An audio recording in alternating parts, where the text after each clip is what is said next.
Hi friends, இன்றைக்கி மதியம் vlog தான் பார்க்க போகிறோம். மதியம் போல் இப்படி லஞ்ச் செய்யலான்னு வந்துட்டேன். ஸோ லஞ்சுக்கு பார்த்தீங்கன்னா முட்டை குழம்பு செய்ய போகிறோம். அதுக்கு வரும் டீ போட்டு குடிச்சிடலாம். டீ போட்டு குடிச்சிட்டு முட்டை குழம்பும் ஒயிட் ரைஸ் செஞ்சுக்கலாம் செய்ய ஆரம்பிச்சிட்டேன். க்ளீனிங் வேலைலாம் இருக்குது, அது அப்புறம் பண்ணிக்கலான்னு ஃபஸ்ட்டு சமையல் வேலை முடிச்சிடுறேன்.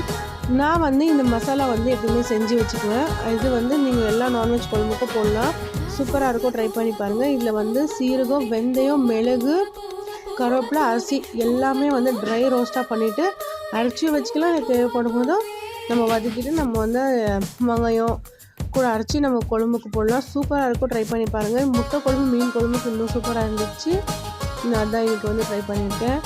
ஸோ இன்றைக்கி வந்து மண் சட்டியில் தான் வந்து முட்டை குழம்பு செஞ்சேன். ரொம்பவே நல்லா வந்துருந்துச்சு. முட்டை குழம்பு செஞ்சுட்டே இருக்கும்போது வீட்டுக்கிட்ட வந்து கத்தி சாணம் பிடிக்கிறவங்க வந்தாங்க. அப்புறம் வீட்டில் இருந்த எல்லா கத்தி எடுத்துன்னு போய் ஷேர் பண்ணி எடுத்துன்னு வச்சேன். அப்புறம் லஞ்சு சாப்பிட்டு முடிச்சேன். இன்றைக்கி அந்த vlog இதுதான். வீடியோ பிடிச்ச லைக் பண்ணுங்கள், சேனல் சப்ஸ்கிரைப் பண்ணுங்கள், சப்போர்ட் பண்ணுங்கள்.